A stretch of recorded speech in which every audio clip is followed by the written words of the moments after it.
नमस्कार आदाब, मैं हूं राव अकरम और आप देख रहे हैं मेरा हिंदी यूट्यूब चैनल। साथियों, वीडियो शुरू करने से पहले आप लोगों से मेरी गुजारिश है, मेरे इस चैनल को आप लोग सब्सक्राइब कर दें और साथ में बेल आइकन की घंटी को तो दबाना बिल्कुल ना भूलें।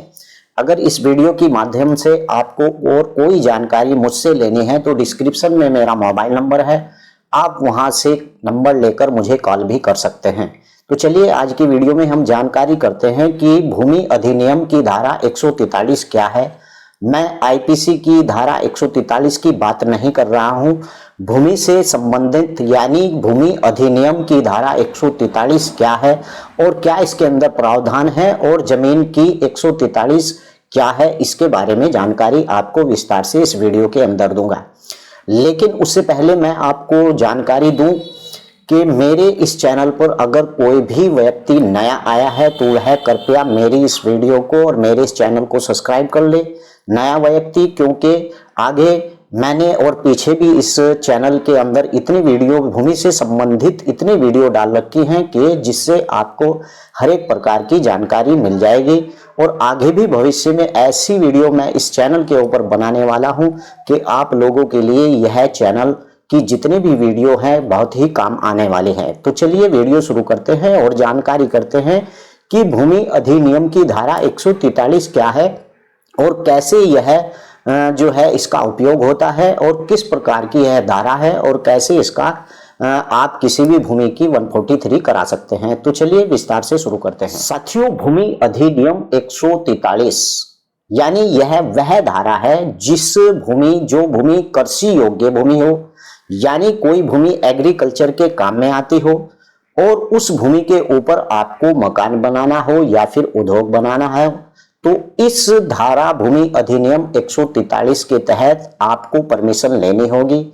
चाहे वह आप किसी भी कृषि प्रयोजन में वह भूमि ले रहे हैं, लेकिन कृषि प्रयोजन के बाद अगर उस भूमि के ऊपर आपको मकान बनाना है, रिहायश बनाना है या फिर उद्योग बनाना है, तो उस भूमि की आपको 143 करानी पड़ेगी। 143 का मतलब यही होता है कि किसी भी कृषि भूमि को अकृषि भूमि घोषित कर आवासीय में वह भूमि दर्ज हो जाती है, यानी उस भूमि के ऊपर आप आवास रहने के लिए मकान भी बना सकते हैं और किसी प्रकार का उद्योग धंधा भी शुरू कर सकते हैं। साथियों, बात यहां पर आती है कि 143 क्या है, यानी कि जमीन की 143 क्या है। किसी भी शहर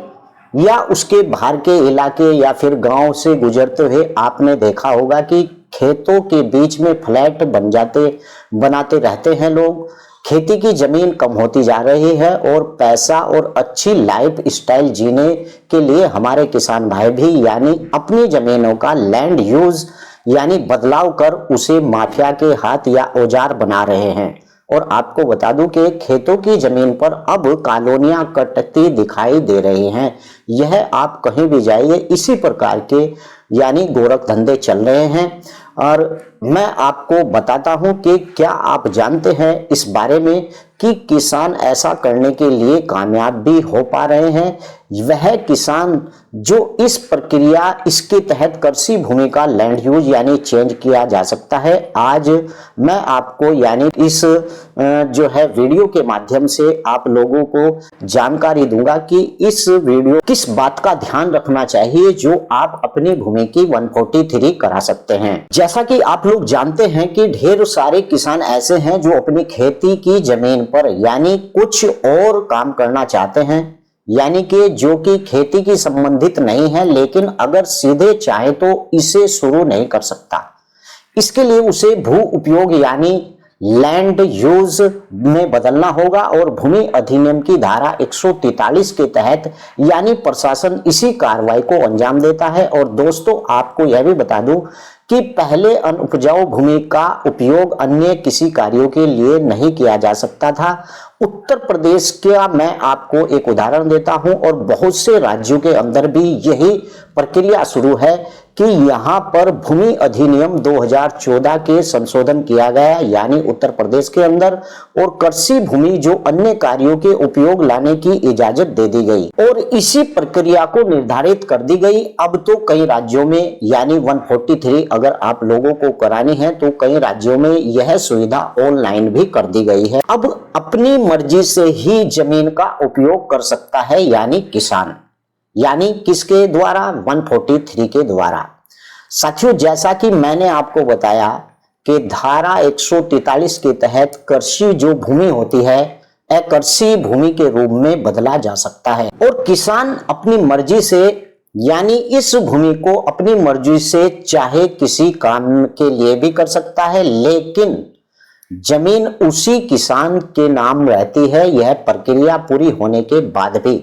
अगर किसी भूमि की 143 किसान करा लेता है, पूरी प्रक्रिया हो जाती है 143 की, तो वह जो भूमि होती है वह किसान के नाम ही रहती है और इसके पूरा होने के बाद किसान उस जमीन का उपयोग अपनी मर्जी से भी कर सकता है और किसान में इसके लिए होड़ दिखने में भी जो मिल रही है, यानी किसान इस तरफ को ज्यादा भाग रहा है और एक तरीके से यह किसानों के अंदर एक होड़ सी मची हुई है। जो किसान यानी गुजारा मुश्किल से चला पाते हैं, उनके आलीशान घर बन गए हैं, वह लग्जरी गाड़ियों में घूम रहे हैं, सिर्फ इसकी ही बदौलत कि उन्होंने अपनी भूमि की 143 कर वहां पर उद्योग धंधे या फिर नए प्रकार के मकान को बना रहे हैं और 143 कराने के बाद उस भूमि को अपनी यानी प्लाट के रूप में बेच रहे हैं और उससे अच्छी खासी कमाई भी होती है और भूमि के दुगने रेट भी बढ़ जाते हैं, यानी 143 कराने के बाद। अब बात करते हैं कि धारा 143 यानी जो आवेदन के साथ देना होगा जमीन का ब्यौरा और बताना होगा उसका उद्देश्य भी। अगर मान लीजिए आपको अपनी भूमि की 143 करानी है तो उसकी भूमि का ब्यौरा भी बताना होगा और यह भी बताना होगा कि किस उद्देश्य के लिए आप 143 करा रहे हैं। किसी भी किसान को यानी लैंड यूज चेंज कराने के लिए आवेदन अपनी जमीन का ब्यौरा साथ देने के साथ साथ ही उसके उद्देश्य की जानकारी भी देनी होगी जिसके लिए लैंड यूज किया जा रहा है। और आपको बता दूं कि इसके बाद अभिसरण शुल्क और उसके कुछ दस्तावेज नत्थी कर और आप अपने उप जिला अधिकारी यानी एसडीएम के यहाँ जमा कराने होते हैं आपको वह सभी डॉक्यूमेंट्स। और दोस्तों आपको बता दूं कि अगर भूमि के कई साझीदार हैं, मान लीजिए एक भूमि के कई साझीदार हैं, तो आवेदन के वक्त इन सभी की ओर से आवेदन जमा कराया जाएगा या फिर इन्हें अपने आवेदन में इस प्रकार से उल्लेख करना होगा कि यानी कि उसने यह बताना होगा कि उस भूमि के अंदर नियम अनुसार विभाजित हो चुकी है और उन लोगों का उस भूमि के अंदर कितना अंश है। और अगर ऐसा नहीं किया जाता है तो वह कभी भी इस मामले की शिकायत पर कार्रवाई में मुश्किल खड़ी हो सकती है। अगर मान लीजिए कई लोगों ने मिलकर उसकी 143 कराई और उनका उसके अंदर अंश नहीं खुला हुआ है और इस मामले की अगर शिकायत हो जाती है तो कई मुश्किलें उस वक्त उन लोगों के सामने आ जाती है। आवेदनकर्ता की जांच के दायरे में आ जा सकता है और शिकायत सही पाए जाने वाले के खिलाफ दंडात्मक कार्रवाई संभव होगी। यानी कि अगर इस प्रकार से वह फर्जी काम करता है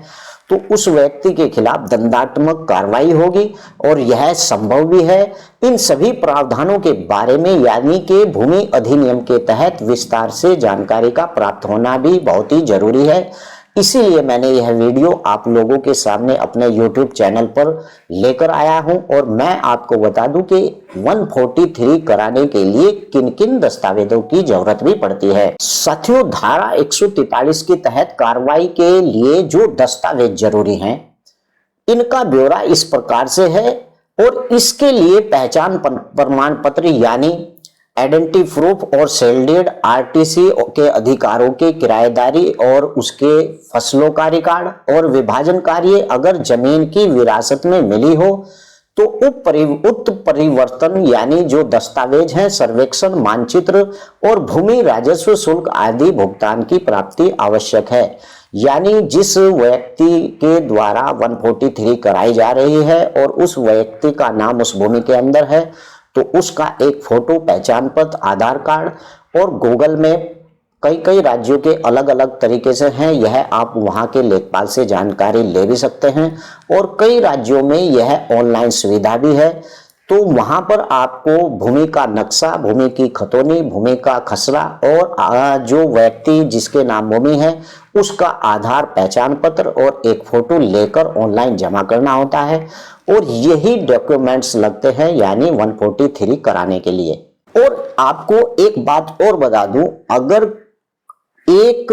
आपके पास यानी कोई दस्तावेज आपके पास नहीं है तो उसके लिए राजस्व विभाग से संपर्क किया जा सकता है, यानी कि आप अपने लेखपाल से उसके बारे में संपर्क करें और जमीन से जुड़े